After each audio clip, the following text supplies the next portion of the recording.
Bab 181, Membalikkan Mantel. Kelompok yang terdiri dari 5 orang itu menunjukkan serangkaian teknik yang tak ada habisnya. Dalam sekejap mata, lebih dari selusin roh kematian berambut hitam jatuh. Momentum Zhong Zizhen tidak berkurang, dia menyerang langsung ke arah Raja Roh Kematian.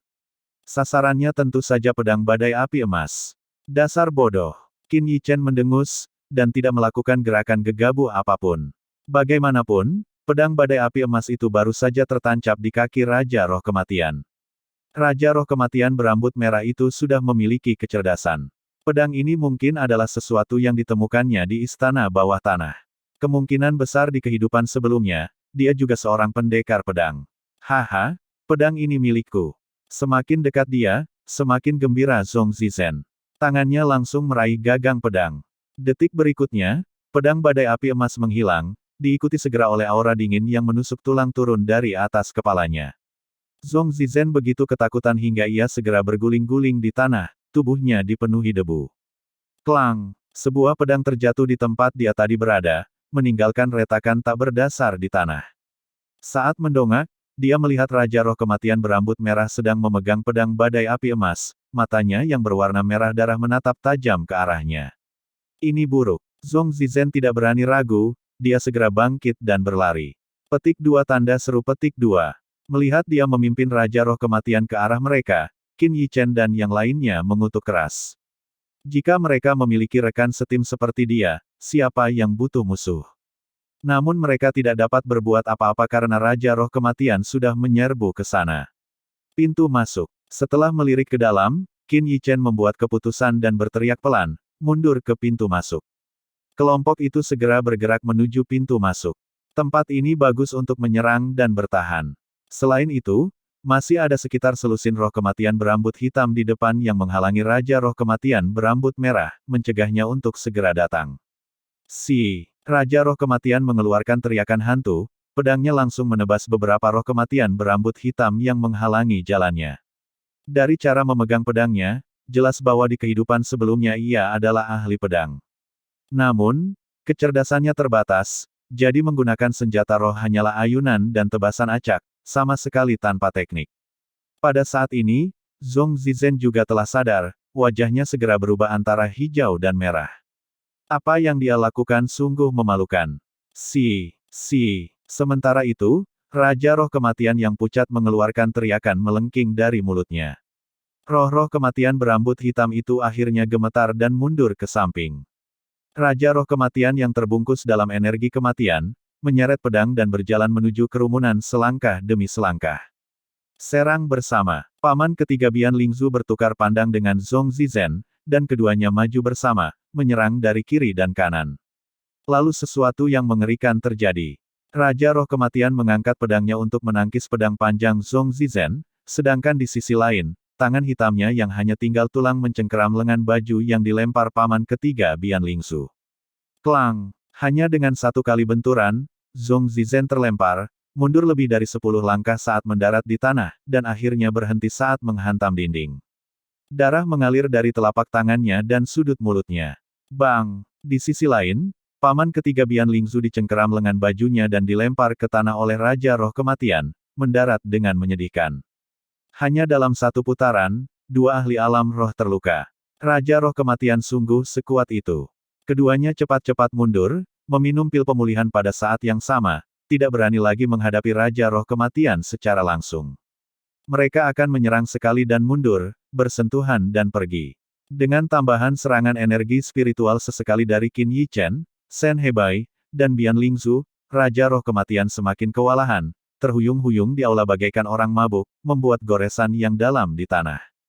Seiring berjalannya waktu, aura yang menyelimuti Raja Roh Kematian tidak lagi sekuat sebelumnya, dan cahaya ganas di pupilnya telah meredup drastis.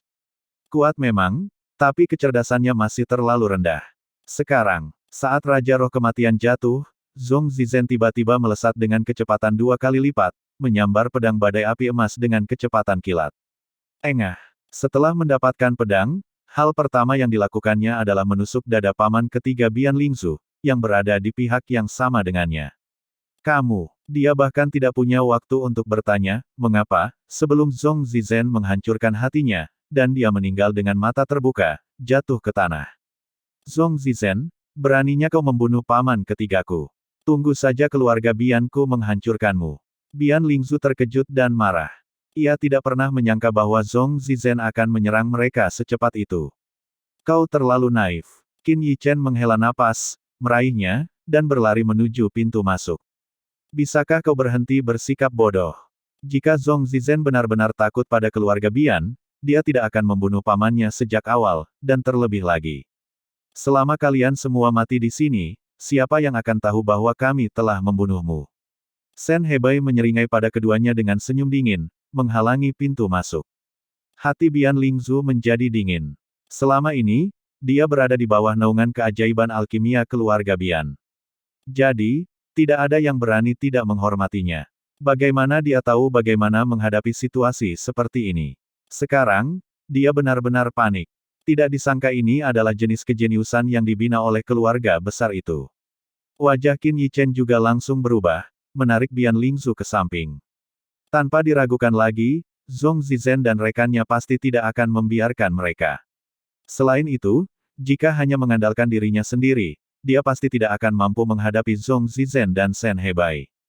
Cepat sempurnakan. Tanpa ragu, dia merobek kelopak bunga teratai Buddha dan memasukkannya ke dalam mulut Bian Lingzu sambil berkata, kamu halangi orang tua itu, aku akan berurusan dengan Zhong Zizen. Sebelum Bian Lingzu sempat bereaksi, kelopak bunga teratai Buddha telah berubah menjadi energi spiritual yang mengalir deras, mengalir ke laut pengetahuannya. Seketika, dia, yang hanya selangkah lagi, langsung melangkah ke alam baru, alam roh. Dasar bocah nakal, kau pikir kau bisa melawanku? Zhong Zizen mencibir, enggan melepaskan pedang badai api emas di tangannya. Zing, Qin Yichen tidak membuang-buang kata dengannya. Pedang rohnya terhunus, berubah menjadi cahaya putih di bawah kendalinya, menusuk lurus ke depan. Dengan kultivasi energi spiritualnya saat ini, pedang roh yang dikendalikan Qin Yichen seperti ular, lincah dan licik. Hal itu membuat Zhong Zizen bingung. Yang lebih mematikan adalah meskipun Zhong Zizen telah memperoleh pedang badai api emas, itu sebenarnya sangat mengurangi efektivitas ilmu pedangnya. Alasannya tentu saja, atribut pedang badai api emas. Itu adalah senjata roh dengan atribut. Alasan mengapa pendekar pedang nomor 1 itu menamainya pedang badai api emas adalah karena saat digunakan, pedang itu memiliki kecepatan angin, suhu api, dan ketajaman logam. Namun, Zhong Zizen bukanlah seorang ahli bela diri atribut api, bagaimana ia bisa beradaptasi dengan suhu yang membakar pada pedang? Ia merasa seperti tidak memegang pedang, melainkan balok besi yang membara. Namun, Qin Yichen tidak memberinya kesempatan untuk mengganti pedang. Di sisi lain, Bian Lingzu juga bereaksi. Dia menatap Qin Yichen dengan sangat terkejut, lalu mulai menghadapi Shen Hebai. Dia tidak tahu apa yang diberikan Qin Yichen untuk dia konsumsi, tetapi sesuatu yang bisa membuatnya menerobos ke alam roh begitu cepat dan tanpa hambatan apapun jelas bukan barang biasa. Xiao Bai, yang mengikuti di samping Qin Yichen, mengubah penampilannya. Namun, melihat bahwa Qin Yichen dapat menangani situasi tersebut, ia kembali ke penampilannya yang tidak berbahaya. Meskipun demikian, tatapannya tidak pernah meninggalkan Qin Yichen dari awal hingga akhir. Sejak ia dapat mengingatnya, ia telah tinggal di zona kematian yang sunyi dan mematikan ini. Gerbang kematian yang dapat dimasuki dan keluar oleh orang biasa dengan bebas, adalah sesuatu yang tidak dapat ia lewati. Dan sekarang, ia melihat harapan untuk meninggalkan tempat ini pada Qin Yichen, tentu saja ia tidak akan melewatkan kesempatan ini. Bab 182, Sang Nelayan. Ah! Telapak tangan Zhong Zizen menjadi merah terbakar, dan dia membuang pedang badai api emas yang diperolehnya dengan susah payah. Qin Yichen mengendalikan pedang rohnya sambil tanpa basa-basi mengambil senjata roh ini. Begitu dia menyentuhnya, dia juga merasakan panas yang menyengat. Itu jelas berbeda dari suhu energi yuannya. Rasanya panas sampai ke tangan, sedangkan energi yuannya membakar sampai ke jantung. Meski begitu, Qin Yichen cepat beradaptasi dengannya. Kau mencari kematian. Melihat Qin Yichen mengambil pedang badai api emas, Zhong Zizen tidak marah tetapi senang. Setelah belajar dari kesalahannya, dia secara alami mengetahui keanehan senjata roh itu. Jika bahkan dia, dengan energi yuannya yang kuat, tidak dapat memegangnya, bukankah anak ini akan mencari masalah dengan mengambilnya? Namun, Zhong Zizen tidak menyadari bahwa senjata roh ini hampir tidak menimbulkan masalah bagi Qin Yichen. Oh, ada juga pedang Qi di dalamnya. Setelah merasakannya sebentar, Qin Yichen mendeteksi energi yang mengerikan di dalam pedang badai api emas. Namun, energi itu tampaknya tersegel. Jika bukan karena energi spiritualnya yang sangat sensitif, dia mungkin tidak akan dapat mendeteksinya. Mati. Sementara Qin Yichen agak terkejut, Zhong Zizen meraung marah, mengayunkan pedang di tangannya dan menusuk dengan keras ke arah Qin Yichen. Sebelum pedang Zhong Zizen mencapai Qin Yichen, pipinya telah terluka beberapa kali oleh pedang Qi yang tajam. Kali ini, Zhong Zizen benar-benar memperlihatkan kekuatan seorang ahli alam roh. Apakah kau mencari kematian? Cepat menghindar. Bian Lingzu tanpa sengaja melihat Qin Yichen tidak bergerak, seolah-olah terpana oleh serangan pedang ini, dan tidak dapat menahan diri untuk berteriak. Lagi pula, jika Qin Yichen mati, dia juga tidak akan bisa melarikan diri. Menarik sekali. Namun, saat menghadapi serangan pedang itu, Qin Yichen tampak tidak menyadarinya. Dia hanya menatap pedang badai api emas di tangannya, sudut mulutnya melengkung membentuk senyuman. Saat energi spiritual Qin Yichen melepaskan segel di dalam pedang badai api emas, senjata roh ini benar-benar terlepas dari tangannya. Pada bilahnya, simbol-simbol kompleks mulai berkedip. Tiba-tiba, di aula besar ini, cahaya pedang tiba-tiba menjadi intens, samar-samar bercampur dengan aura yang menakutkan. Swiss, pada saat ini, pedang Zhong Zizen telah mengenai bilah pedang badai api emas. Klang! Dengan suara keras, tubuh Zhong Zizen langsung terpental. Melihat pedang yang terkelupas di tangannya, wajah Zhong Zizen berubah drastis. Sementara itu, bilah pedang badai api emas bahkan tidak memiliki bekas apapun. Sebelum Zhong Zizen sempat bereaksi, pedang badai api emas itu tampaknya telah memperoleh kesadaran. Cahaya pedang sepanjang sekitar 10 meter melesat keluar dari ujungnya, sasarannya jelas adalah Zhong Zizen yang telah menyerangnya sebelumnya. Bagaimana ini mungkin? Di bawah cahaya pedang yang mengerikan ini, Zhong Zizen merasakan hawa dingin dari kedalaman jiwanya. Namun, dia bahkan tidak punya waktu untuk menghindar sebelum dia tersapu oleh cahaya pedang yang mengerikan ini. Boom! Seluruh aula bergetar hebat saat ini. Debu berhamburan kemana-mana, dan bahkan energi kematian yang abadi tampaknya tersebar di bawah cahaya pedang ini. Pada saat ini, Bian Lingzu dan Shen Hebai keduanya berhenti sejenak, keduanya melihat dengan kaget ke arah lubang besar yang samar-samar terlihat di antara debu. Batuk-batuk, pui, sial, tiba-tiba, dari dalam debu, terdengar suara umpatan, diikuti oleh Qin Yichen yang berdebu dan acak-acakan berjalan keluar dengan wajah yang tampak sangat menyedihkan. Setelah beberapa saat, debu perlahan menghilang. Di tengah ledakan, sebuah lubang sedalam sekitar 20 meter muncul di hadapan semua orang yang terkejut. Zhong Zizen, yang awalnya berdiri di sana, kini tidak memiliki jejak. Di bawah cahaya pedang yang begitu mengerikan dan menyebabkan gangguan besar, bahkan ahli alam roh sekuat dia tidak akan mampu melarikan diri. Yah, lumayan juga, tapi sepertinya agak boros kalau menggunakannya padanya, Qin Yichen bergumam pelan, lalu menatap pedang badai api emas yang sudah agak redup. Dia menggelengkan kepalanya dengan menyesal. Lalu, tatapannya beralih ke Shen Hebai, yang berdiri di satu sisi dengan ekspresi jelek. Jangan bunuh aku punya banyak formula pil kelas atas, aku akan memberikan semuanya padamu. Melihat tatapan Qin Yichen, wajah Shen Hebai benar-benar memucat. Sayangnya, hal-hal yang disebutkannya tidak menarik bagi Qin Yichen. Terlepas dari candaannya, apalagi seorang Shen Hebai, bahkan menara alkimia di benua tengah tidak akan mampu menghasilkan formula yang dapat menggerakkan hati Qin Yichen. Di bawah serangan gabungan Qin Yichen dan Bian Lingzu, hampir tidak ada ketegangan. Master alkimia wajah hantu yang terkenal, Shen Hebai, juga tidak rela jatuh di sini pada hari ini. Setelah menyingkirkan Shen Hebai, Qin Yichen berjalan ke tempat Raja Roh Kematian meninggal. Di bawah tatapan mata Bian Lingzu yang agak linglung, dia langsung mengantongi mutiara roh Raja Roh Kematian. Melihat Qin Yichen begitu terus terang, Bian Lingzu juga agak terdiam, tetapi setelah dipikir-pikir lagi, apa yang diberikan Qin Yichen padanya sebelumnya tentu bukan hal biasa, jadi dia membiarkannya saja. Perlu diketahui bahwa meskipun energi spiritualnya hanya setengah langkah lagi untuk menerobos ke alam roh sebelumnya, setengah langkah itu membutuhkan sejumlah besar mutiara roh untuk melengkapinya.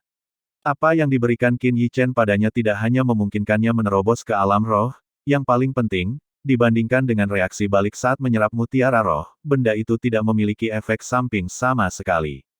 Hehehe, aku tidak menyangka yang akan bertahan sampai akhir adalah kalian berdua. Tepat saat Qin Yichen mengambil mutiara roh berusia 1000 tahun dan bersiap untuk pergi, sebuah suara kering dan kasar bergema dari pintu masuk aula besar. An Chengtian. Mendengar suara ini, gerakan Qin Yichen terhenti, dan wajah Bian Lingzu berubah. Dia buru-buru berbalik, dengan waspada menatap sosok kurus kering yang muncul di depan aula besar. Mengikuti pandangan mereka, mereka melihat An Chengtian perlahan berjalan melalui energi kematian. Spanduk pencuri jiwa di tangannya tampak semakin hitam, dan samar-samar, beberapa suara pengadukan jiwa terdengar. Ah, dua terobosan energi spiritual alam roh yang lesat. Aku benar-benar tidak bisa menunggu lebih lama lagi, An Chengtian terkekeh sinis, tatapannya membawa sedikit nafsu saat menyapu tubuh Bian Lingzu yang halus. Akhirnya, tatapannya tertuju pada Qin Yichen. An Chengtian, kau bisa mengumpulkan energi kematianmu. Sepertinya tidak ada konflik di antara kita, kan? Bian Lingzu mengerutkan kening sambil berteriak. Hehehe, gadis bodoh, jangan terlalu tidak sabar. Setelah aku selesai dengan bocah itu, aku akan perlahan-lahan menikmatimu. An Chengtian bahkan tidak melihat ke arah Bian Lingzu, tatapannya tertuju pada Qin Yichen. Bab 183, An Chengtian yang kuat. Apa yang kau inginkan? Qin Yichen mengerutkan kening. Sejujurnya, di Death Zone, musuh yang paling tidak ingin ia temui adalah An Chengtian. Bagaimanapun, yang terakhir itu kuat, dan ia adalah seseorang yang dapat mengendalikan energi kematian. Di istana bawah tanah ini, ia seperti harimau bersayap. Jika benar-benar terjadi konflik, Qin Yichen tidak sepenuhnya yakin ia dapat menghadapi An Chengtian. Hehehe, aku ingin kamu membantuku dengan sesuatu. Bibir An Chengtian melengkung membentuk senyum aneh, lalu wajahnya tiba-tiba menjadi ganas.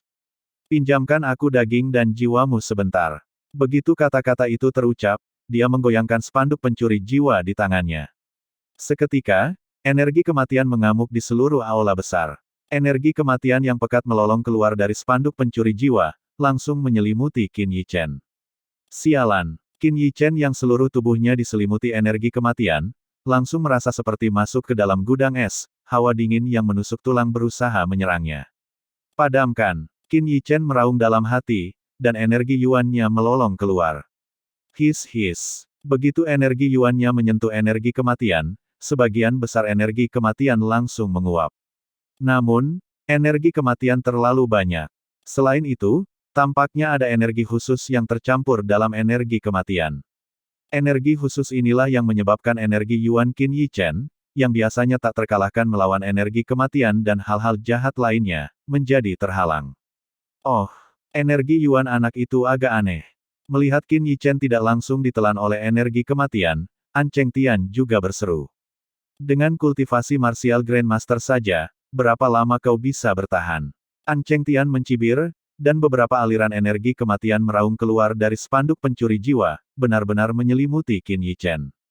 Jika ini terus berlanjut, begitu energi yuanku habis, tidak akan ada harapan lagi. Qin Yichen menggertakkan giginya, dan energi yuannya yang meraung dengan cepat ditarik kembali. Sekarang hanya menutupi permukaan tubuhnya, sementara dia sendiri dengan cepat memikirkan solusinya. Hehehe, waktunya hampir tiba, tinggal selangkah lagi. Melihat Qin Yichen yang tampaknya menyerah dalam perjuangan keras kepalanya di bawah selubung energi kematian, An Chengtian tertawa sinis, lalu tiba-tiba melemparkan spanduk pencuri jiwa di tangannya. Swiss, spanduk pencuri jiwa, bagaikan tombak panjang, melesat ke angkasa, langsung menembus atap aula besar. Apa yang sedang dia coba lakukan? Melihat tindakan An Chengtian yang agak tidak dapat dijelaskan, tubuh Bian Lingzu yang halus bergetar, dan firasat buruk muncul di hatinya.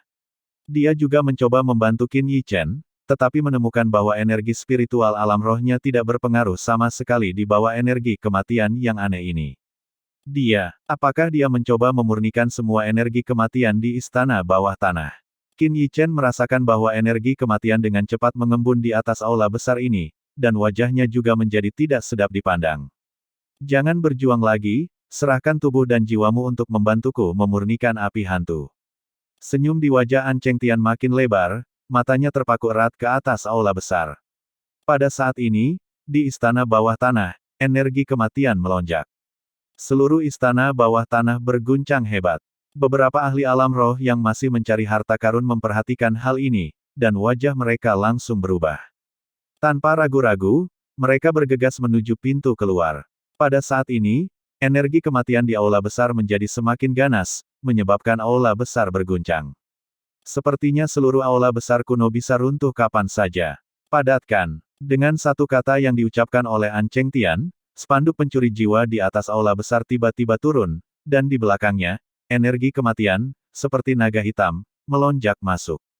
Naga hitam yang hampir membeku ini kemungkinan merupakan kumpulan energi kematian dari seluruh istana bawah tanah. Setelah menangkap spanduk pencuri jiwa, wajah An Cheng Tian menjadi agak serius. Kemudian, sambil memegang spanduk pencuri jiwa, dia melakukan serangkaian gerakan aneh, seolah-olah melakukan tarian perdukunan.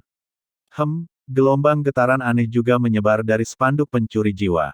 Krak, di bawah tatapan terkejut Bian Lingzu, naga hitam besar itu kini menyusut dengan kecepatan yang terlihat. Akhirnya, di bawah tatapan matanya, naga hitam itu benar-benar menghilang. Di tengah udara, ada manik hitam yang tidak lebih besar dari kepalan tangan, hitam pekat dan sangat dalam. Di permukaan manik hitam kecil ini, seolah-olah api hitam menyala, menyebabkan ruang di sekitarnya sedikit bergetar. Itu adalah getaran yang bahkan membuat ahli alam roh merasakan jantung berdebar-debar. Melihat manik hitam pekat itu melalui energi kematian di sekitarnya, bahkan dengan ketenangan Qin Yi Chen, wajahnya berubah drastis. Dari manik hitam kecil ini, dia merasakan ancaman yang mematikan.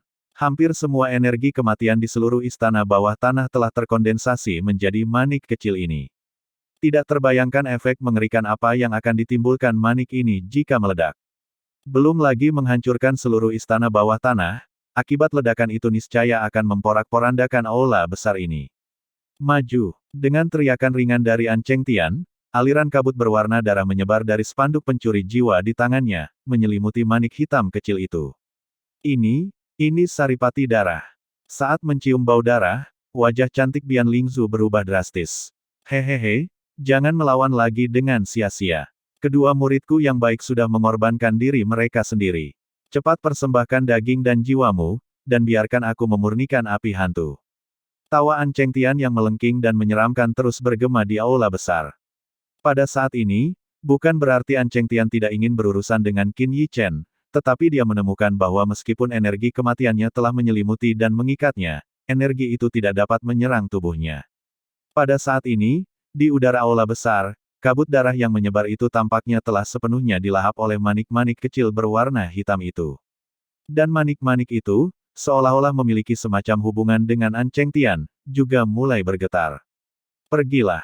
Energi spiritual alam roh adalah tonik yang hebat untukmu. Dengan kata-kata An Cheng Tian yang menyeramkan, manik-manik kecil berwarna hitam pekat itu benar-benar mulai melayang ke arah Qin Yi Chen. Dimanapun ia lewat, ruang tampak terdistorsi. Manik hitam itu membuat Qin Yi Chen merasa dingin.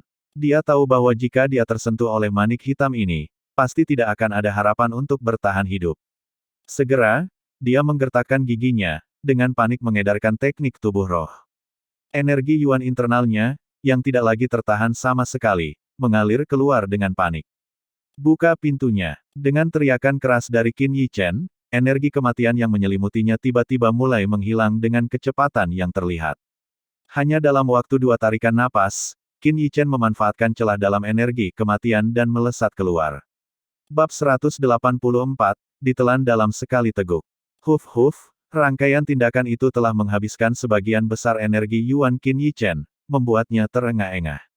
Akan tetapi, sebelum Qin Yi Chen bisa mengatur napas, wajahnya kembali menggelap karena dia merasakan manik hitam kecil itu bersiul ke arahnya dengan kecepatan yang sangat cepat.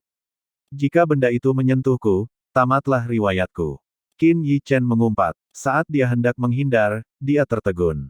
Gok! Karena dia melihat Xiao Bai tiba-tiba melompat dan menelan manik hitam kecil itu dalam sekali teguk. Saat Xiao Bai menelan manik-manik itu, An Cheng Tian langsung memuntahkan seteguk darah. Seluruh tubuhnya benar-benar tertekan saat dia jatuh ke tanah, wajahnya penuh dengan keterkejutan dan ketidakpercayaan.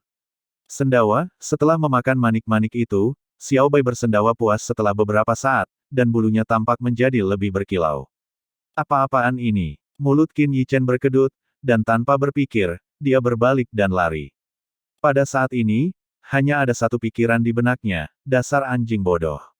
Berani sekali memakannya. Jika manik itu meledak, kita semua akan mati. Go. Namun, yang membuat Qin Yichen semakin takut adalah Xiao Bai yang bodoh ini benar-benar mengikutinya dengan kecepatan yang lebih cepat. Sambil mengejar, ia mengibaskan ekornya dengan santai, sama sekali tidak khawatir Qin Yichen akan melepaskannya. Sialan, Xiao Bai. Berhenti mengikutiku. Hei, ada wanita cantik di sana. Pergi dan ikuti dia. Tolong. Qin Yichen hampir menangis. Dia hanya bisa berlari sambil menunjuk Bian Lingzu, yang berdiri di depan mereka dengan linglung. Mendengar kata-kata Qin Yichen yang tak tahu malu, sederet garis hitam jatuh di dahi Bian Lingzu. Maka, sebuah pemandangan yang sangat dramatis pun muncul di aula besar. An Chengtian yang awalnya begitu puas diri, kini duduk di tanah dengan wajah pucat, tampak seolah-olah dia hanya tinggal satu tarikan napas lagi untuk menjadi Raja Kematian, yang sesungguhnya. Bian Lingzu yang cantik ini berdiri dengan tatapan dingin, memperhatikan pria dan anjing yang saling mengejar dengan panik di aula besar. Setelah beberapa saat, Qin Yichen tampaknya menyadari ada yang tidak beres. Waktu yang dibutuhkan untuk minum secangkir teh telah habis, tetapi Xiao Bai tidak meledak. Bahkan, tampaknya tidak ada masalah sama sekali, dan auranya tampaknya menjadi lebih kuat. Hei, hantu tua, apa yang terjadi?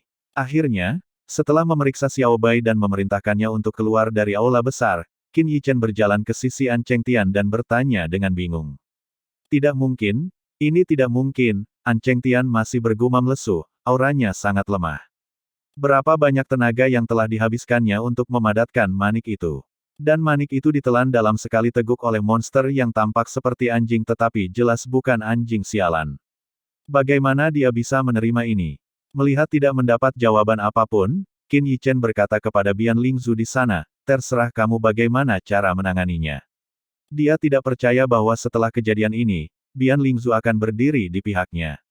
Namun, hanya dengan membiarkannya berurusan dengan An Chengtian sendiri, apa yang terjadi di sini tidak akan menyebar keluar. Sedangkan untukmu, namun, melihat Xiao Bai mengibaskan ekornya ke arahnya, tatapan Qin Yichen menjadi agak serius dan penasaran. Kamu terlalu aneh. Terlahir di Death Zone adalah satu hal, tetapi menelan manik yang penuh dengan energi kematian itu tidak hanya tidak menyebabkan ledakan, tetapi tampaknya telah memakan semacam tonik. Jelas telah menjadi lebih kuat, mungkin terobosan. Meski aura itu hanya terungkap sesaat, Qin Yichen masih merasakan betapa kuatnya aura itu. Seharusnya berada di alam roh yang telah dicapai sebagian. Alam kultivasi yang langka, bahkan di benua tengah. Perlu diketahui, orang-orang seperti An Chengtian dan Zhong Zizhen, dengan ketenaran mereka yang tersohor, hanya berada di alam roh tahap puncak dan belum melangkah ke alam roh yang telah capai sebagian. Namun, Qin Yichen masih tidak mengerti mengapa makhluk itu ingin mengikutinya. Apa yang menarik perhatiannya? Aku pergi dulu, apakah kamu mau? Qin Yichen baru saja mulai berbicara ketika Xiao Bai menerkamnya, tampak seolah takut tertinggal. Ia benar-benar tidak ingin tinggal di tempat terkutuk ini lagi. Baiklah, baiklah. Kalau begitu ikutlah denganku. Memiliki hewan peliharaan di alam roh yang sebagian telah dicapai yang mengikutinya adalah perasaan yang menyenangkan. Tidak diragukan lagi, Qin Yichen adalah pemenang terbesar dalam ekspedisi Death Zone ini. Dia tidak hanya mendapatkan Buddha Lotus, tetapi juga Golden Firestorm Sword dan Death Spirit King's Spirit Pearl. Semua harta karun ini jatuh ke tangannya. Puas, ia pun berangkat melanjutkan perjalanan pulang. Saat mereka mendekati gerbang kematian, Xiao Bai semakin erat memeluk Qin Yichen, menolak untuk turun apapun yang terjadi. Wajahnya yang penuh kegugupan membuat Qin Yichen semakin bingung. Mungkin bahkan Qin Yichen sendiri tidak merasakan bahwa saat dia melangkah ke gerbang kematian, mutiara roh langit dan bumi di dantiannya tiba-tiba bergetar, dan setelah beberapa saat, kembali normal. Pada saat itu, Xiao Bai yang hendak dipukul mundur, justru dipertahankan oleh kekuatan naga. Semua ini terjadi tanpa sepengetahuan Qin Yichen, tetapi Xiao Bai merasakannya. Saat mereka meninggalkan zona kematian, energi kematian di zona kematian terhenti, dan banyak perubahan halus terjadi di seluruh ruang. Beberapa sinar matahari menembus lapisan tebal energi kematian, bersinar ke zona kematian. Seolah-olah seluruh ruang telah kehilangan intinya, dan keruntuhan hanya masalah waktu. Seperti kata pepatah, ekstrim bertemu, dan Xiao Bai adalah makhluk yang berevolusi dari esensi zona kematian ini. Alasan mengapa ia tidak bisa pergi adalah karena seluruh segel zona kematian diarahkan padanya. Ketika Death Zone berada dalam kekacauan dahulu kala, hal itu telah mengancam stabilitas seluruh wilayah utara. Sosok yang kuat turun dan menekan segalanya, tetapi tidak mampu menghilangkan keberadaan Death Zone. Mereka mendirikan Reversal Array, di mana kematian menjadi kehidupan. Hal ini melahirkan Xiao Bai saat ini. Tanpa diragukan lagi, Xiao Bai adalah satu-satunya di dunia ini. Sejauh mana ia bisa tumbuh, tidak ada yang tahu. Benua Tengah, aku datang. Keluar dari zona kematian, melihat ke kejauhan, Qin Yichen akhirnya memiliki keyakinan untuk melanjutkan rencana selanjutnya. Kultivasi energi spiritualnya kini telah mencapai alam roh, fisiknya berada di tingkat kedua alam martial Grandmaster Puncak. Jika diberi waktu, fisiknya akan segera menembus alam roh. Dengan kekuatan seperti itu, selama orang itu bukan seorang ahli alam roh yang telah berkultivasi sebagian, bahkan jika orang itu adalah ahli alam roh tingkat puncak, dia tidak akan takut.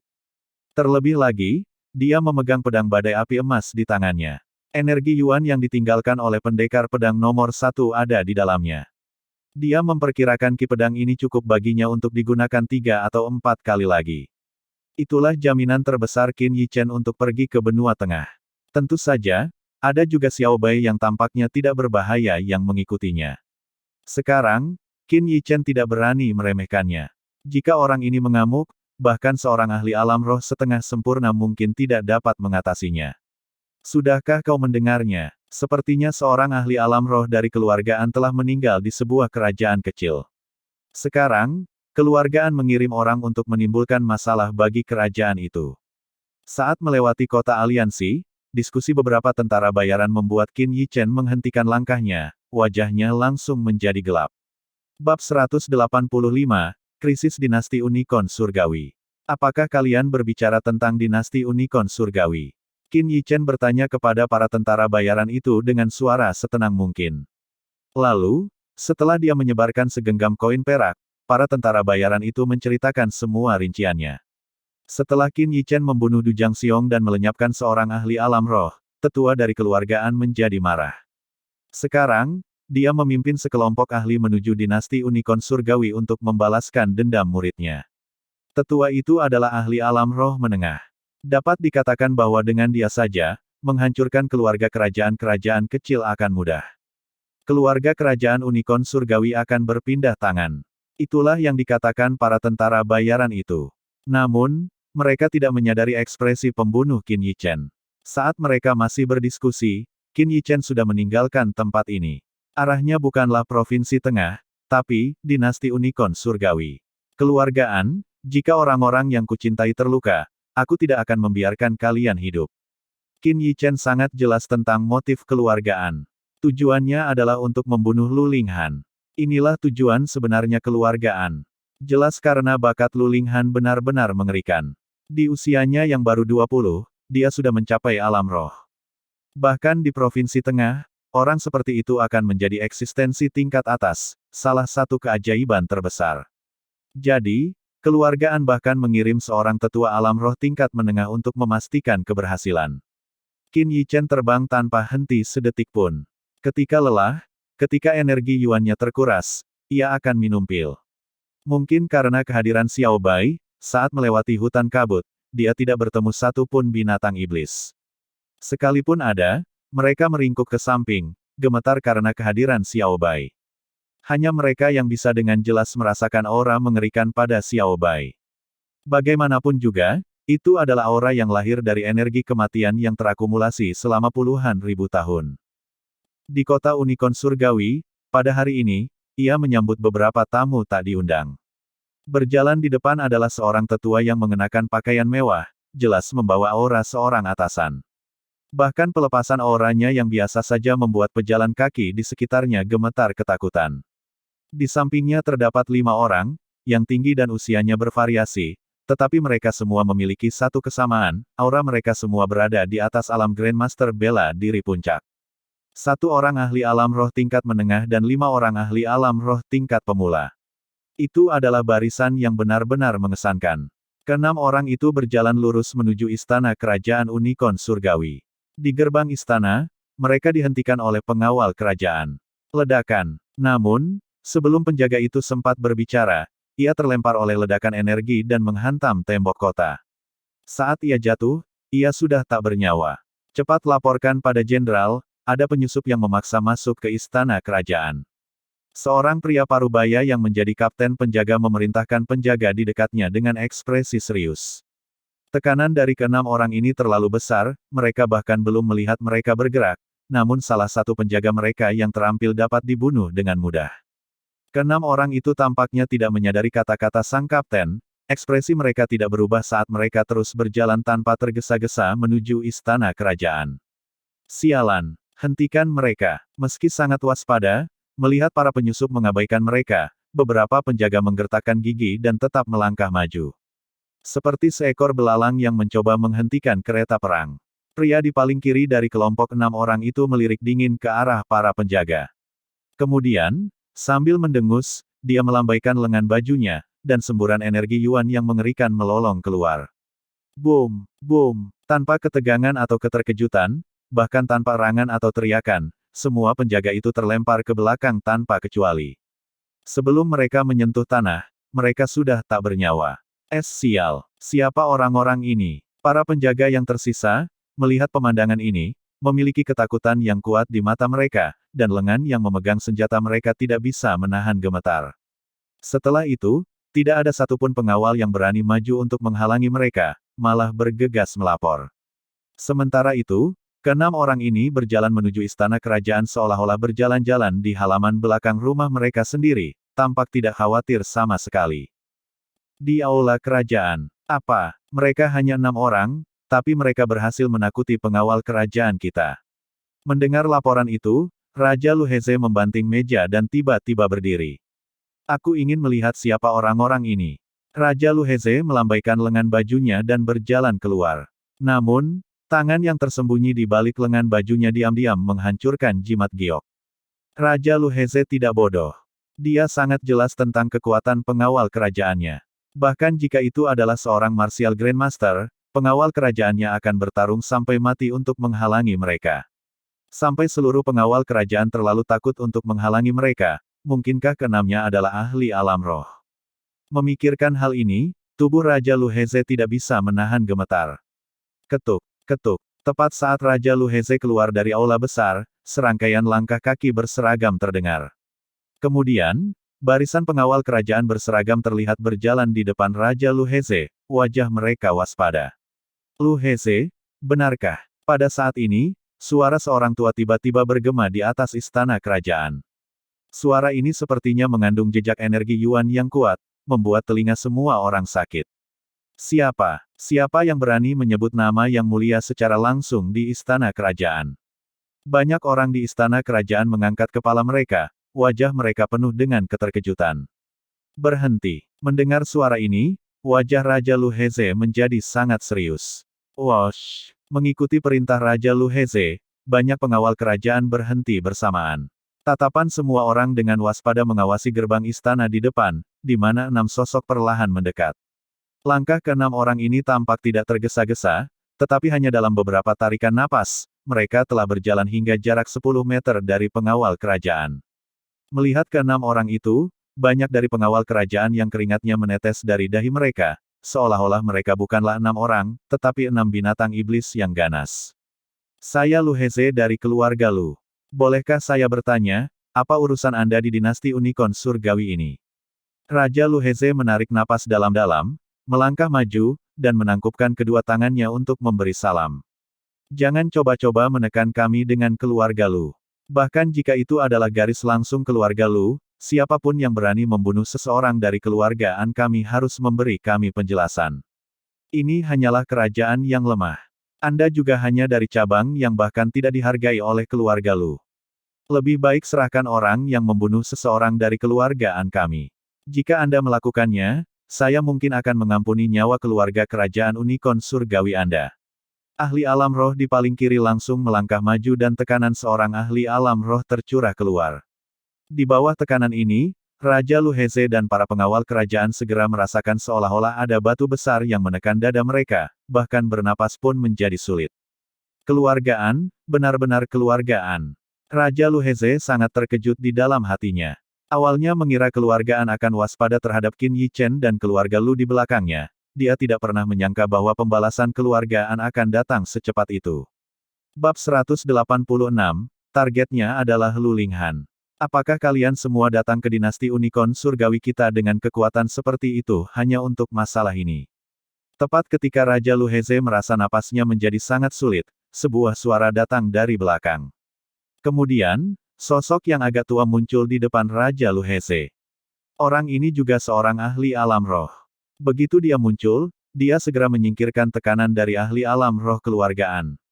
Ayah, melihat pendatang baru itu, Raja Lu Heze memanggil dengan lembut dan segera mundur ke belakang sosok ini. Orang ini adalah penjaga keluarga kerajaan unicorn surgawi, Lu Jingtao. Aku akan memberimu 3 napas. Jika kau tidak menyerahkan pembunuhnya, istana kerajaan akan menjadi sungai darah hari ini. Namun, saat melihat Lu Jingtao, keenam orang itu tampaknya mengabaikannya sepenuhnya, ekspresi mereka tetap tidak berubah. Sebuah suara dingin dan acuh tak acuh terdengar. Kemudian, 6 aura menakutkan muncul, dan suasana yang menindas menyelimuti seluruh istana kerajaan. Ayah, di bawah aura seperti itu, Raja Lu Heze tidak meragukan kebenaran kata-kata mereka. 6 ahli alam roh ini cukup untuk menyapu seluruh dinasti unicorn surgawi. Aku akan menahan mereka. Cepat bawa Linghan dan Linger meninggalkan dinasti unicorn surgawi. Wajah Lu Jingtao juga sangat serius. Pada saat yang sama, dia memberitahu Raja Lu Heze, selama Linghan dan Linger masih hidup, keluarga kerajaan unicorn surgawi kita akan memiliki harapan untuk bangkit kembali. 1. Suara acuh tak acuh itu bergema. Suasana yang menyelimuti seluruh istana kerajaan tampak semakin berat. 2. Tidak ada satupun anggota pengawal kerajaan yang berani bernapas. Ketakutan yang mendalam terlihat di mata semua orang. 3. Begitu suara ketiga terdengar, Lu Jingtao tiba-tiba menghunus pedang panjang di pinggangnya. Saat energi yuannya melonjak, pedang Qi yang tajam langsung melolong ke arah keenam orang itu. Pada saat yang sama, teriakannya yang agak sedih dan marah terdengar.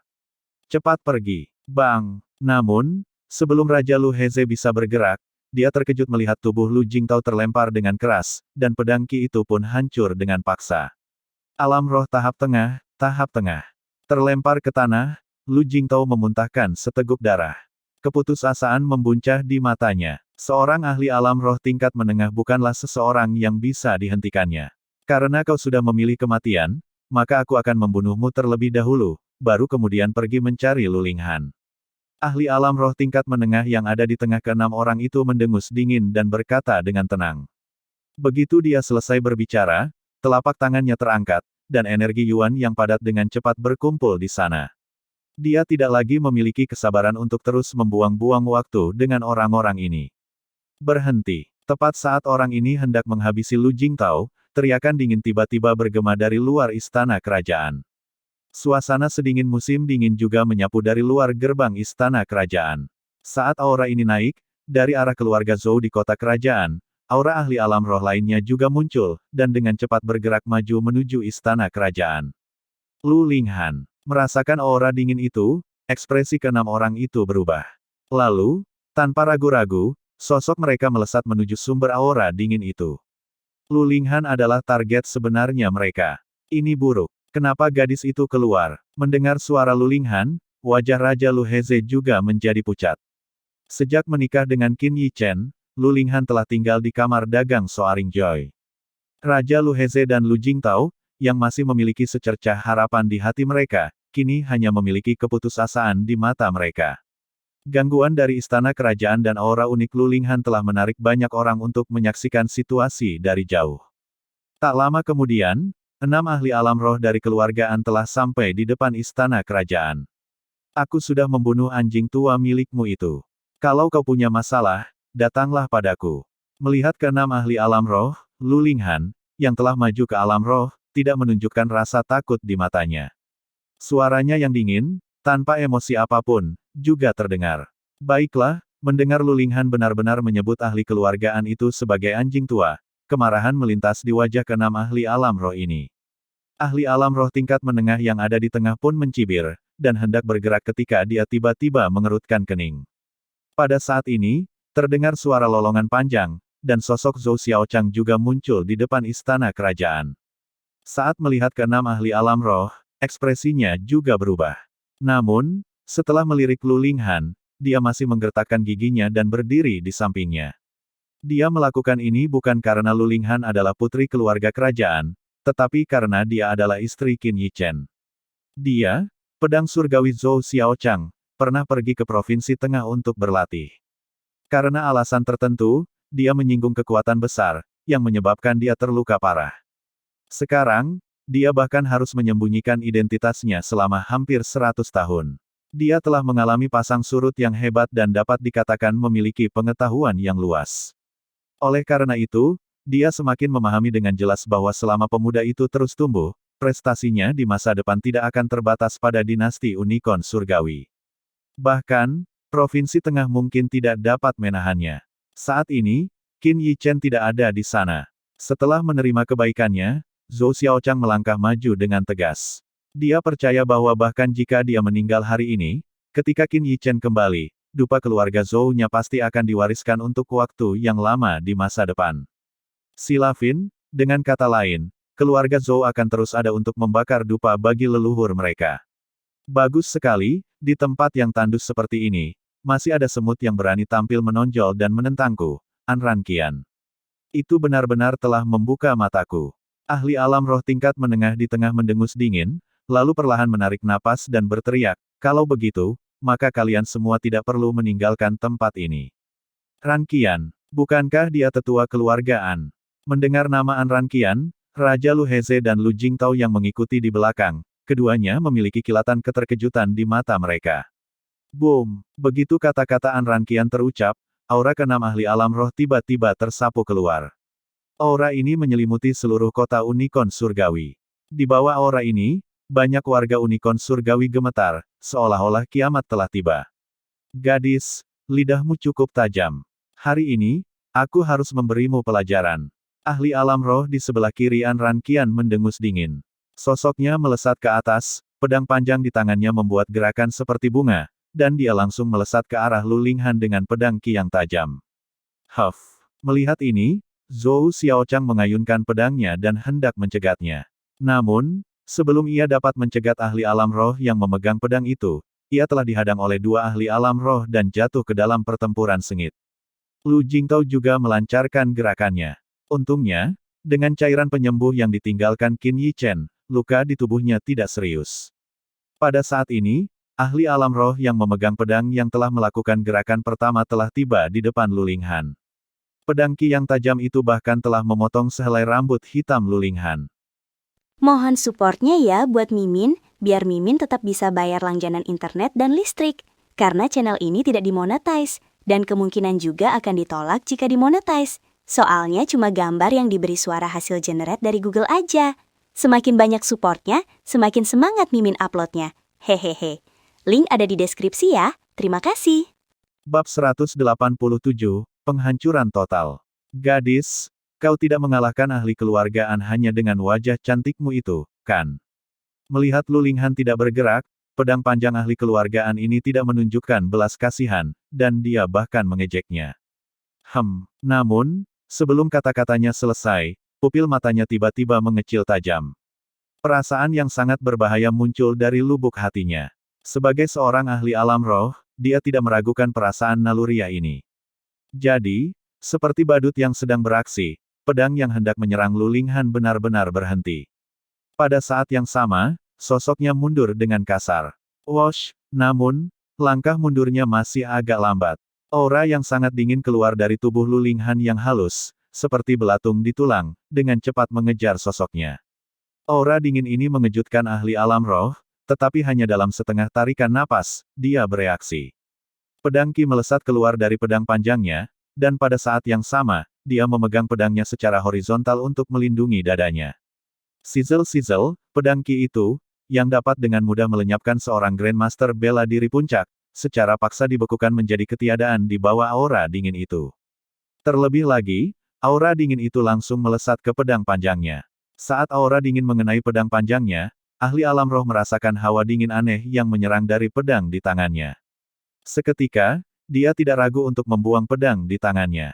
Pada saat ini, beberapa orang pemberani yang bersembunyi di dalam gedung dan menyaksikan pertempuran sengit di depan istana kerajaan tidak dapat menahan diri untuk tidak berseru ketika mereka melihat Lu Linghan berhasil memukul mundur seorang ahli alam roh hanya dengan satu gerakan, dan bahkan membuatnya menjatuhkan senjatanya. Ini semakin membuktikan kekuatan Lu Linghan.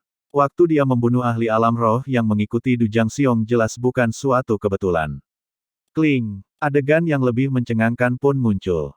Begitu pedang panjang itu jatuh ke tanah, pedang itu hancur berkeping-keping seperti bongkahan es. Ini, atribut macam apa ini? Melihat pedang panjangnya hancur dengan mudah, murid ahli alam roh itu tidak dapat menahan diri untuk tidak mengerut. Pedang panjangnya, meskipun tidak dianggap sebagai senjata roh, adalah sesuatu yang diperolehnya dengan susah payah dan dianggap sangat baik di antara senjata-senjata biasa. Namun, baru saja, hanya dengan satu sentuhan, pedangnya patah dengan sangat cepat. Memikirkan hal ini, keringat dingin mengalir dari dahi ahli alam roh. Jika dia bergerak lebih lambat setengah langkah saja, jika aura dingin itu telah menyerang tubuhnya, akibatnya tidak akan terbayangkan. Sekarang, dia akhirnya mengerti bagaimana dia berhasil membunuh seorang ahli alam roh dari keluarganya. Minggirlah, kau tidak bisa menghadapinya. Tidak jika dia adalah seorang seniman bela diri atribut. Alis An Ranqian sedikit berkerut. Sebagai tetua keluargaan, dia memiliki beberapa pemahaman tentang seniman bela diri atribut, tetapi dia masih memiliki beberapa keraguan dalam hatinya. Lagi pula, bahkan seniman bela diri atribut es tidak memiliki kekuatan penghancur yang begitu besar. Namun, jika ini bukan atribut es, lalu apa itu? Untung saja aku ikut dalam perjalanan ini. Gadis ini benar-benar tidak boleh dibiarkan hidup.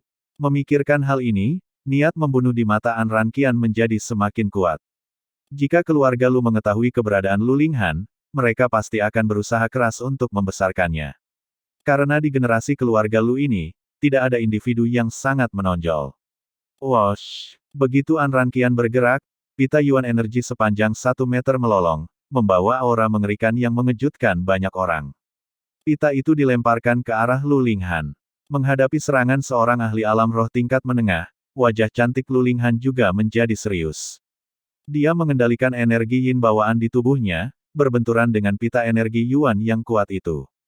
Boom! Dengan suara keras, tubuh halus Lu Linghan terguncang mundur 5 langkah. Sebaliknya, sosok An Ranqian tidak bergerak sama sekali. Bahkan badai sisa yang menyapu bahkan tidak mengangkat ujung pakaiannya. Dengan serangan ini, perbedaan antara keduanya segera menjadi jelas. Lagi pula, jurang antara alam roh tahap awal dan pertengahan tidaklah kecil.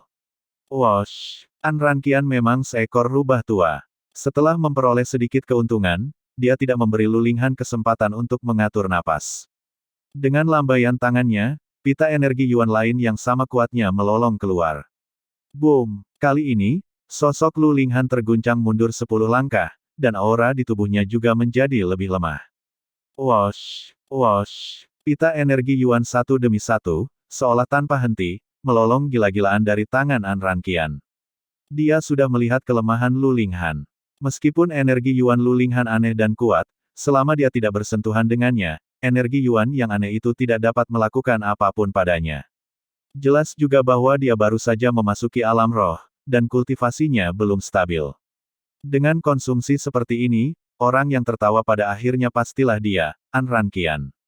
Meskipun menggunakan metode seperti itu terhadap seorang junior yang baru saja memasuki alam roh mungkin akan dibenci oleh orang lain, An Ranqian tidak peduli.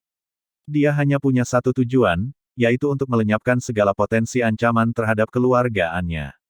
Boom! Setelah menerima pita energi Yuan lainnya, sosok Lu Linghan terhuyung-huyung, hampir jatuh ke tanah.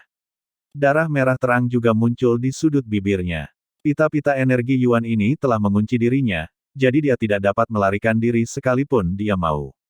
Tiba-tiba, tubuh Lu Linghan berdiri tegak. Rambut panjangnya juga berkibar helai demi helai, dan aura yang beberapa kali lebih dingin dari sebelumnya juga menyebar dari tubuhnya. Rasa dingin seperti itu tampaknya mampu membekukan segalanya. Bila seseorang jeli, mereka akan dengan mudah menyadari bahwa pada saat ini, warna abu-abu muncul di pupil mata Lu Linghan. Ahli alam roh yang bertanggung jawab untuk melindungi Du Jiangxiong telah mati tanpa perlawanan apapun terhadap gerakan ini. Langit dan bumi memiliki yin dan yang. Mereka yang lahir dengan meridian yin adalah yin yang ekstrim. Hanya atribut paling ekstrim di dunia yang dapat bersaing dengan meridian yin miliknya. Bang! Serangan Anrankian tiba, langsung mengenai tubuh Lu Linghan. Tubuhnya yang halus langsung terbang keluar seperti daun tanpa cabang. Linghan, Lu Jingtao, Raja Lu Heze, Zhou Xiaochang ingin menyelamatkannya, tetapi karena gangguan sesaat ini, ketiganya terluka parah. Mulai hari ini, tidak akan ada lagi keluarga Lu di dinasti Unicorn Surgawi. Mulai hari ini dan seterusnya, dinasti Unicorn Surgawi akan diambil alih oleh keluarga An kita. Suara dingin itu keluar dari mulut An Ranqian, mencapai telinga setiap penonton di kejauhan. Semua orang gempar. Melihat situasi saat ini, tampaknya keluarga kerajaan telah musnah sepenuhnya. Dasar anjing tua, kau pikir kau bisa menguasai dinasti Unicorn Surgawi kita? Tepat saat An Ranqian hendak melangkah maju untuk memberikan pukulan terakhir pada Lu Linghan, sebuah suara dingin terdengar dari luar. Bab 188, Keganasan Xiao Bai. Kerumunan itu berpisah untuk memberi jalan, dan seorang pemuda yang belum berusia 20 tahun berjalan perlahan ke depan, ditemani oleh binatang piaraan, yang tampak seperti anjing tetapi bukan anjing. Pemuda itu mengenakan jubah rami, wajahnya tegas bagai dipahat dari batu, mengesankan tanpa amarah. Tak lain dan tak bukan adalah Qin Yi Chen yang bergegas kembali dari jarak ribuan kilometer dari Northern Wasteland. Bukankah dia pergi untuk mengikuti ujian menara alkimia? Bagaimana dia bisa kembali lagi? Semua orang bingung, dan Raja Lu Heze, yang baru saja berhasil berdiri, juga mengalami perubahan drastis dalam ekspresinya. Cepat, pergi. Jangan khawatirkan kami. Suaranya melengking dan putus asa. Pada titik ini, jika keluargaan bertekad untuk melenyapkan keluarga Lu Unicorn Surgawi mereka tidak memiliki kekuatan untuk melawan. Satu-satunya kesempatan untuk membalikkan keadaan dengan Qin Yi Chen. Selama Qin Yi Chen memasuki menara alkimia, bahkan jika kekuatan keluargaan besar, mereka tidak akan berani secara terbuka melakukan apapun terhadap Qin Yi Chen. Namun sekarang, semuanya berbeda. Hehe, satu lagi datang untuk mati. Sempurna. Kita akan menangkap mereka semua dalam satu jaring dan menghilangkan masalah di masa depan. Setelah jeda singkat, niat membunuh An Ranqian segera menyebar. Bagaimanapun, Qin Yi Chen hanya memperoleh tempat untuk ujian menara alkimia. Saat ini, menara alkimia tidak tahu seberapa berbakatnya Qin Yi Chen. Dengan keluargaannya yang berdiri kokoh di Provinsi Tengah selama 1000 tahun, selama mereka membayar harga tertentu, mereka masih bisa menutupi masalah ini. Dia memiliki niat membunuh, tetapi langkah Qin Yi Chen tetap tidak tergesa-gesa, dan dia berjalan lurus ke arahnya. Tepat saat An Ranqian bingung, Qin Yi Chen langsung menunjuk ke arahnya, dan suara dingin dan tanpa emosi keluar dari mulutnya. Bunuh dia. Auwo. Begitu dia selesai berbicara, hewan peliharaan yang tadinya tampak seperti anjing tiba-tiba melolong. Aura yang sebanding dengan ahli alam roh tingkat menengah tiba-tiba menyapu, menekan ke arah An Ranqian. Xiao Bai bukanlah makhluk yang lembut. Bahkan saat pertama kali bertemu Qin Yi Chen, ia telah berencana untuk menelannya bulat-bulat, hanya berubah pikiran karena aura naga yang ia rasakan dari Qin Yi Chen. Ia terlahir dari energi kematian, pada dasarnya, ia adalah makhluk yang kejam dan suka membunuh. Sekarang, dengan perintah Qin Yi Chen, ia segera mengungkapkan sifat aslinya. Tubuhnya hampir membeku karena aura pembunuh, berputar-putar di sekitarnya seperti asap. Ia benar-benar tampak seperti binatang iblis dari neraka, berjalan di dunia manusia, menakuti orang-orang hingga ke jiwa mereka. Apa-apaan benda ini? Aura pembunuh itu bahkan sangat memengaruhi An Ranqian, seorang ahli alam roh tingkat menengah, membuatnya tidak dapat menenangkan pikirannya. Pupil matanya melebar tajam, dan kilatan kepanikan muncul di matanya. Dia, seorang tetua garis langsung keluargaan, benar-benar panik pada saat ini. Qin Yi Chen sama sekali tidak memperdulikannya, malah berjalan lurus ke arah Lu Linghan, mengambil sebuah pil dan menyuruhnya meminumnya. Batuk-batuk. Setelah batuk darah, Lu Linghan perlahan sadar kembali.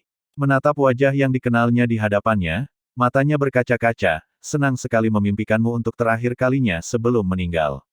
Kekuatan seorang ahli alam roh tingkat menengah bukanlah sesuatu yang dapat ditahan oleh seseorang sepertinya yang baru saja memasuki alam roh dan belum menstabilkan fondasinya. Tadi, jika bukan karena meridian yin yang melindungi tubuhnya, dia tidak akan memiliki kesempatan bertahan hidup di bawah serangan Anran Qian.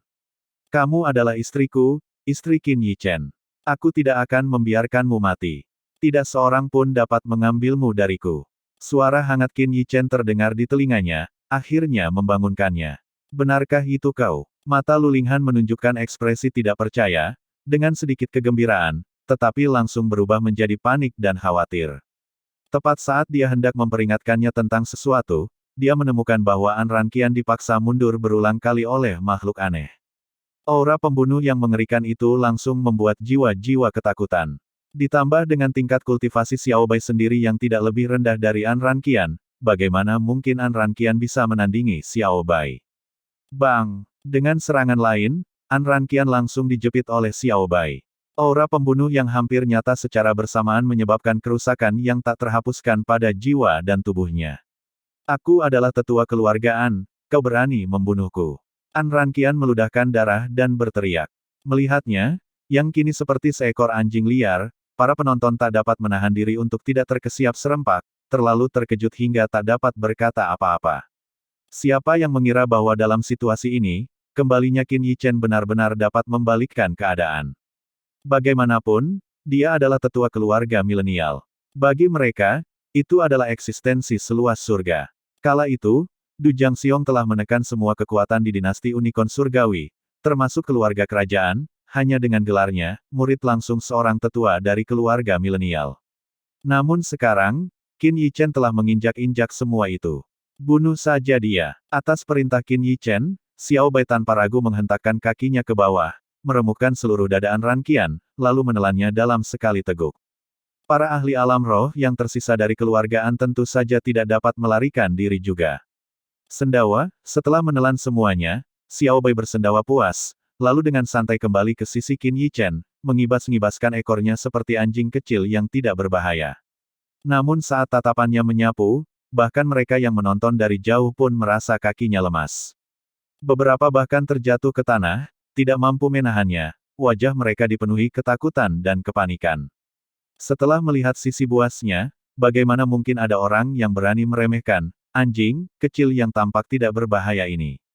Itu hanya tidak berbahaya jika berhubungan dengan Qin Yichen saja. Bahkan Raja Lu Heze dan Zhou Xiaochang pun menjaga jarak, tidak berani mendekat, seakan takut makhluk buas itu akan menelan mereka dalam satu gigitan.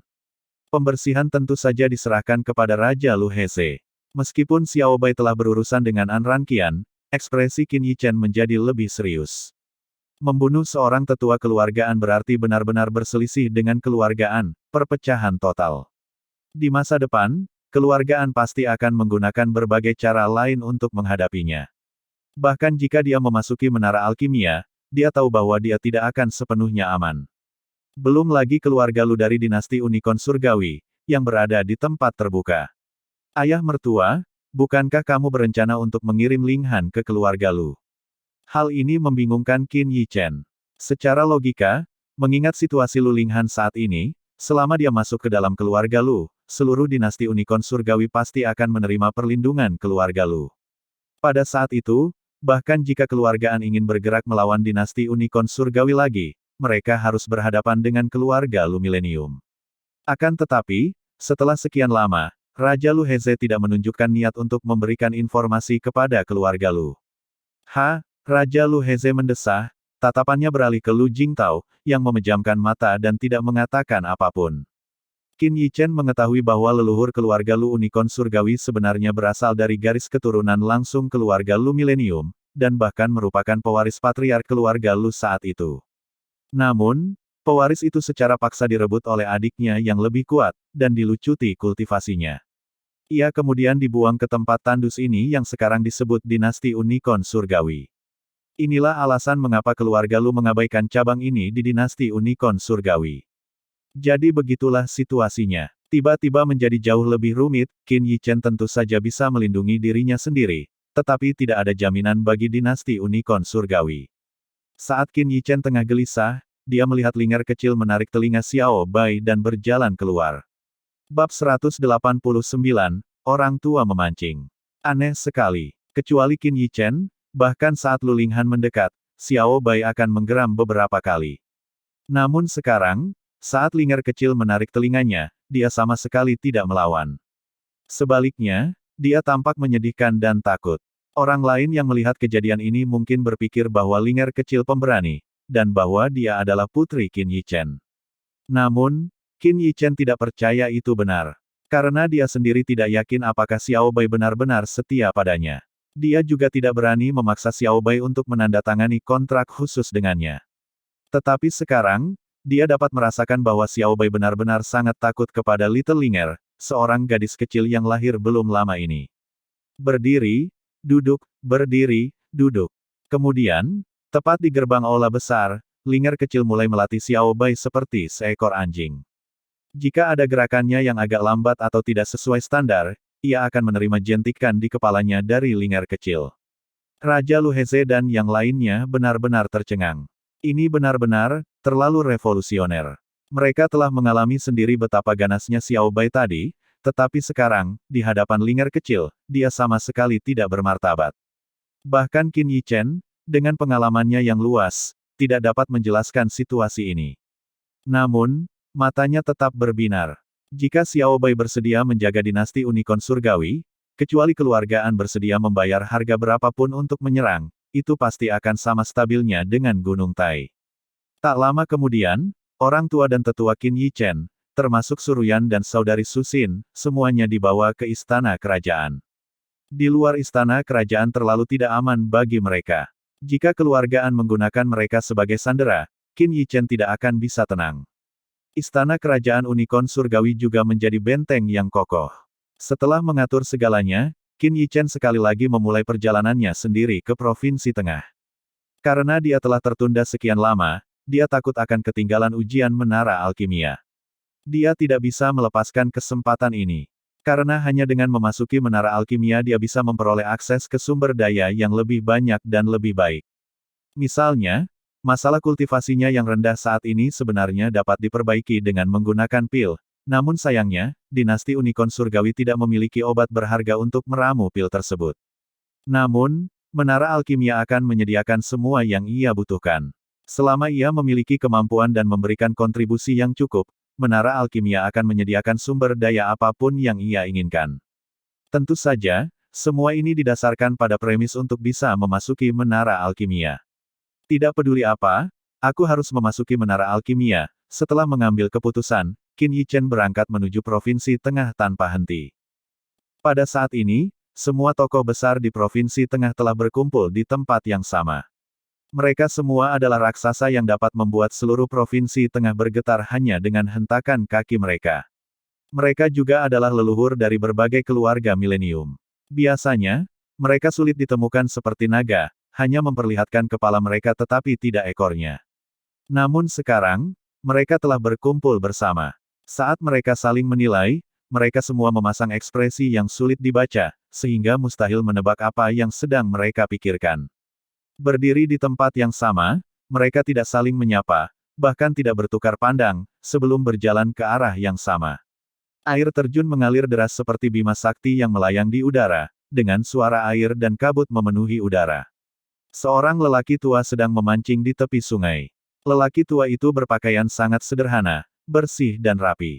Tidak ada sedikit pun kesan mewah pada dirinya, tetapi lebih seperti kembali ke kesederhanaan. Ia duduk di tengah kabut air terjun, membuat orang-orang merasa bahwa ia telah menyatu dengan kabut. Di sampingnya, seseorang sudah berdiri. Orang ini sudah sangat tua, dengan rambut dan janggut putih, serta kerutan di dahinya. Alisnya yang sedikit berkerut memberi kesan bahwa ia selalu berpikir keras. Dia mengenakan jubah seorang master alkimia, yang sudah sangat usang, dengan banyak lubang di lengan baju, kaki celana, dan punggung. Jelaslah bahwa lelaki tua ini adalah seorang master alkimia, tetapi dia tidak mengenakan medali master alkimia untuk menunjukkan pangkatnya. Meskipun ia berdiri di samping lelaki tua yang sedang memancing, pikirannya seolah melayang entah kemana. Pikirannya sama sekali tidak tertuju ke sini. Para leluhur dari 8 keluarga milenium datang satu demi satu. Saat mereka mendekat, mereka semua merapikan pakaian mereka dan memperlambat langkah mereka, berusaha untuk tidak bersuara, seolah-olah takut mengganggu orang tua itu yang sedang memancing. Situasinya sungguh aneh. Jelaslah, para leluhur dari 8 keluarga milenium sangat waspada terhadap lelaki tua yang suka memancing itu, dan mereka bahkan menghormatinya. Penggunaan kata menghormati membuat hierarki menjadi sangat jelas. Takut dan hormat adalah dua konsep yang sama sekali berbeda, tetapi memiliki makna yang sama. Jika orang luar melihat kejadian ini, mereka mungkin akan sangat terkejut hingga tidak dapat berkata apa-apa. 8 leluhur, status macam apa yang mereka miliki? Dapat dikatakan bahwa mereka adalah penguasa seluruh provinsi tengah. Bahkan di wilayah utara, apakah benar-benar ada seseorang di atas mereka? Jelas saja ada, karena bahkan ada lelaki tua berjubah alkemis yang sudah usang berdiri di samping lelaki tua yang sedang memancing. Dia tak lain adalah ketua Guild Menara Alkimia. Bahkan dia yang tidak muncul selama ratusan tahun kini berdiri di sini, memperlihatkan bahwa perkara ini sungguh luar biasa. Memikirkan hal ini, 8 leluhur tidak dapat menahan diri untuk berspekulasi tentang mengapa lelaki tua pemancing itu memanggil mereka ke sini. Mungkinkah sesuatu yang besar akan terjadi di wilayah utara? Semua orang di sini. Lelaki tua yang sedang memancing itu tidak menoleh, tatapannya masih pada tongkat pancingnya. Suara yang sangat tenang keluar dari mulutnya. Suaranya sangat lembut, tidak memberi tekanan pada orang lain. Suaranya seperti hujan musim semi dan embun yang membelai jiwa, bahkan membuat orang merasa sangat nyaman. Kalimat sederhana ini saja sudah membuat tubuh 8 leluhur bergetar serempak. Meskipun mereka dengan cepat menahan keterkejutan yang melonjak di mata mereka, langkah mereka yang terhenti masih mengkhianati mereka. Ya, mereka semua gugup. Mereka seperti anak-anak yang berdiri di depan orang dewasa. Meskipun suara lelaki tua itu terdengar sangat nyaman bagi orang awam, mereka membaca banyak informasi dari suara ini. Misalnya, tingkat kultivasi orang tua yang sedang memancing di depan mereka ini, sudah pasti merupakan tingkat yang hanya bisa mereka lihat. Aku memanggil kalian ke sini untuk meminta bantuan, lelaki tua yang sedang memancing itu menyimpan alat pancingnya, lalu berbalik untuk melihat mereka. Pada saat ini, bahkan Guildmaster Menara Alkimia yang berambut putih tampak sedikit bingung, tidak tahu di mana harus meletakkan tangan dan kakinya. Hehe, di usia yang sudah tua ini, masih saja gelisah. Lelaki tua yang sedang memancing itu menggodanya, dan lelaki tua itu pun menjadi semakin gugup, terkendali seperti seorang gadis muda. Mungkin di seluruh wilayah utara, hanya lelaki tua ini yang berani berbicara kepadanya seperti ini. Dalam sekejap mata, kalian semua sudah tumbuh dewasa, dan sudah tua, melihat orang-orang dari berbagai usia di hadapannya, semuanya menunjukkan tanda-tanda penuaan, lelaki tua yang sedang memancing itu tampak sangat emosional. Jelas sekali pula bahwa usianya pasti jauh lebih tua daripada penampilannya. Apapun itu, jangan ragu untuk memberi tahu kami. Di hadapan lelaki tua ini, mereka tak berani bersikap sombong, semuanya menganggap diri mereka junior. Aku ingin kau membantuku menemukan seseorang. Memikirkan tujuannya, wajah lelaki tua pemancing itu juga menunjukkan sedikit kesungguhan, seorang seniman bela diri dengan jiwa bela diri khusus, yang mungkin terbangun sekitar setahun yang lalu. Manifestasi naga itu adalah sesuatu yang tidak bisa dilupakan oleh lelaki tua itu. Jadi, dia memanggil 9 orang paling berpengaruh di Provinsi Tengah. Bab 190, Janji Orang Tua. Seniman bela diri jiwa. Meskipun jarang, mengingat wilayah utara yang luas, dengan jutaan kilometer persegi dan miliaran penduduk, sebenarnya ada beberapa yang bangkit sebagai seniman bela diri jiwa setiap tahun. Dalam hal kekuatan, tidak ada banyak perbedaan antara seniman bela diri jiwa dan seniman bela diri atribut. Hal ini terutama tergantung pada pemahaman seseorang tentang atribut dan pemahaman tentang jiwa bela diri. Misalnya, lelaki tua yang sedang memancing di depan mereka bahkan telah menyinkronkan frekuensi tubuhnya dengan kabut dan hujan di sekitarnya. Ini menunjukkan betapa mengerikannya pemahamannya tentang atribut hujan dan kabut. Atribut seniman bela diri memiliki kekuatan mereka sendiri. Berdasarkan pemahaman mereka terhadap atribut mereka, dalam ranah kultivasi tertentu, mereka dapat memanfaatkan kekuatan langit dan bumi untuk penggunaan mereka sendiri. Sedangkan bagi seniman bela diri jiwa, kekuatan mereka bergantung pada jenis jiwa bela diri yang mereka bangkitkan, dan kegunaannya pun beragam. Semakin sempurna mereka menyatu dengan jiwa bela diri mereka, tentu semakin besar pula kekuatan yang dapat mereka kerahkan. Legenda kuno mengatakan bahwa manusia adalah keturunan naga. Naga dapat memanggil angin dan hujan, memanipulasi energi sejati langit dan bumi, dan bahkan memindahkan gunung dan lautan. Naga memiliki kekuatan yang tak tertandingi.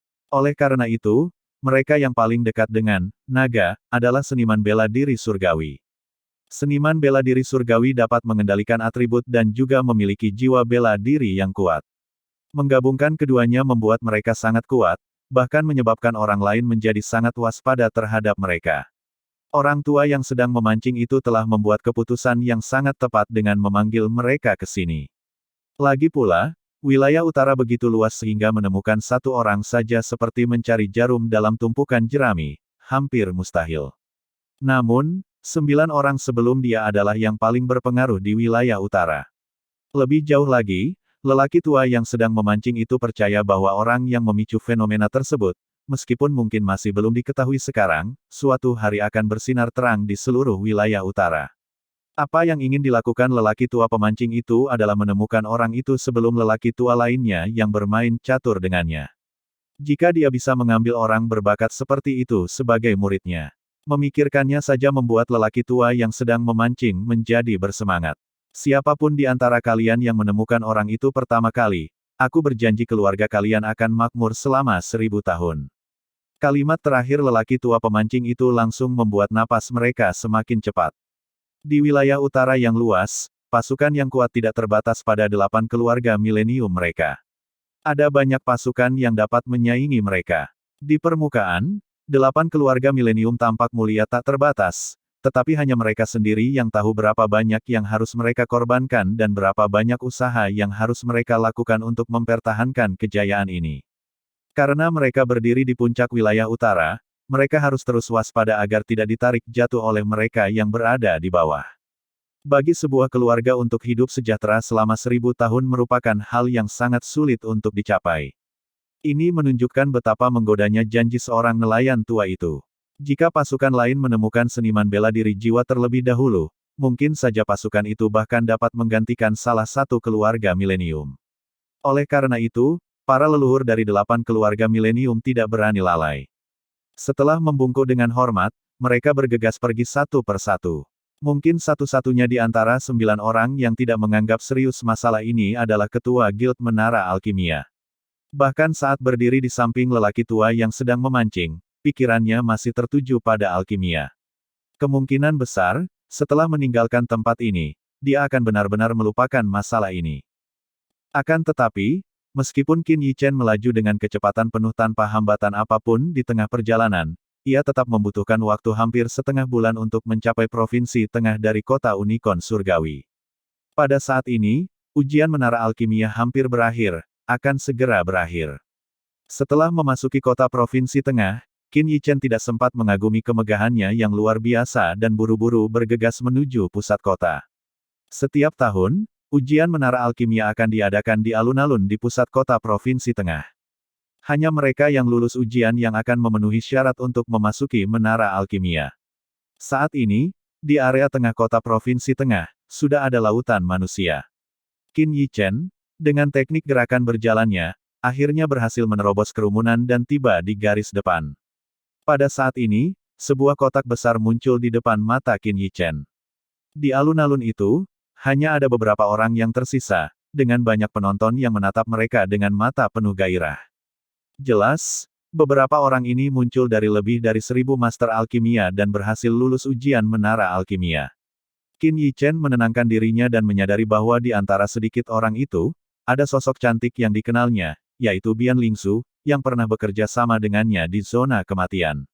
Energi spiritualnya telah menembus ke alam roh, jadi tentu saja dia tidak mengalami banyak kesulitan dalam lulus ujian. Namun, yang mengejutkan Qin Yichen adalah di depan Bian Lingsu, ada seorang pemuda. Jelas, keduanya adalah yang paling menonjol dalam ujian ini. Sosok Bian Lingsu sedikit tertinggal, artinya dalam ujian ini, hasil pemuda itu bahkan lebih baik daripada Bian Lingsu. Seperti yang diharapkan dari menara alkimia. Qin Yichen bergumam pada dirinya sendiri. Dong, tepat saat Qin Yichen mencoba melangkah maju untuk menjelaskan dan meminta izin untuk ikut serta dalam ujian, suara bel terdengar dari kejauhan.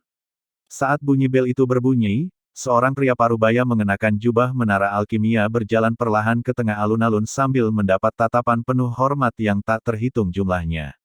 Pria parubaya itu mengalihkan pandangannya ke 8 orang yang telah melewati berbagai ujian dan seleksi, dan akhirnya, pandangannya tertuju pada Bian Lingzu dan pemuda di depannya. Mereka adalah 2 master alkimia yang kultivasi energi spiritualnya telah menembus alam roh. Jadi, hasil kali ini membuatnya sangat senang. Kemudian, tatapannya menyapu seluruh tempat, dan dia berkata dengan keras, "Sekarang, saya umumkan bahwa ujian menara alkimia tahun ini secara resmi berakhir." Tunggu sebentar. Sebelum kata-kata pria parubaya itu selesai, sebuah suara tiba-tiba terdengar. Sosok Qin Yichen langsung melompat ke alun-alun. Apa yang terjadi? Apa yang anak itu coba lakukan? Aku tidak tahu, apakah dia berani membuat masalah di depan menara alkimia. Menarik, sudah bertahun-tahun tidak ada orang yang berani membuat masalah di saat seperti ini. Melihat seorang pemuda berusia 17 atau 18 tahun berani mengganggu ujian menara alkimia, gelombang kegaduhan muncul dari kerumunan. Tatapan yang tak terhitung jumlahnya beralih ke pria parubaya dari menara alkimia itu, tampaknya menunggu tanggapannya. Ketika dia melihat Qin Yichen, cahaya aneh melintas di mata Bian Lingzu. Dia ingat pemuda ini mengatakan dia juga akan berpartisipasi dalam ujian menara alkimia. Jadi, dia tidak mengerti mengapa Qin Yichen baru muncul saat ini. Pria parubaya itu pun mengerutkan kening saat mendengar ucapannya terputus. Pandangannya beralih ke Qin Yichen. Suara bertanya yang diwarnai kemarahan juga terdengar, "Siapa kamu? Beraninya kamu datang ke sini untuk membuat masalah?" Junior ini adalah Qin Yichen dari dinasti Unicorn Surgawi. Saya juga di sini untuk berpartisipasi dalam ujian menara alkimia. Namun, karena beberapa hal, saya tertunda. Saya harap penguji dapat memberi saya kesempatan. Qin Yichen menangkupkan tangannya ke arah pria parubaya ini dan berkata,